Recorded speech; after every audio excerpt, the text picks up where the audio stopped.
ବହୁ ଦିନ ପରେ ଜଗନ୍ନାଥ ବାବୁଙ୍କ ସହିତ ଦେଖା ହେଲା। ଏକା ସାଙ୍ଗରେ ଗୋଟିଏ ଅଫିସରେ ଆମେ କାମ ଆରମ୍ଭ କରିଥିଲୁ।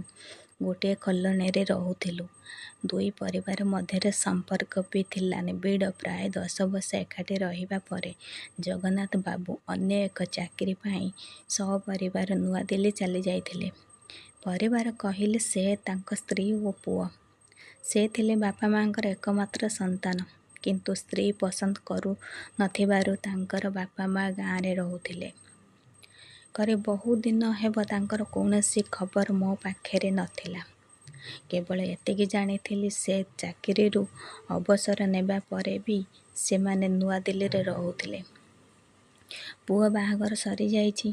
ପୁଅ ବୋହୂ ଦୁହେଁ ଚାକିରି କରୁଛନ୍ତି। କିନ୍ତୁ ଏବେ ଦେଖା ହେବାରୁ ଜାଣିଲି ଯେ ସେ ଜଗନ୍ନାଥ ବାବୁ ଓ ତାଙ୍କ ସ୍ତ୍ରୀ ଦୁହେଁ ସବୁଦିନ ପାଇଁ ଏଠାକୁ ଫେରି ଆସିଛନ୍ତି।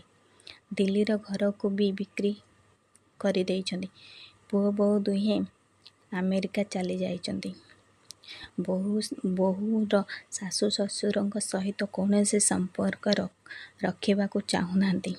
ତେଣୁ ସେମାନେ ଆଉ ସେଠାକୁ ଫେରିବେନି। ଏହା ଶୁଣି ମନଟା ମୋର ବହୁତ ଦୁଃଖ ହୋଇଗଲା। କିନ୍ତୁ ଜଗନ୍ନାଥ ବାବୁ ହସି ହସି କହିଲେ, ଏହା ହିଁ ଠିକ୍ ଥିଲା। କାହିଁକିନା ମୁଁ ମୋ ବାପା ମାଙ୍କ ସହିତ ଯେମିତି କରିଛି, ଆଜି ମୋ ପୁଅ ମୋ ସହିତ ସେମିତି କରିଛି।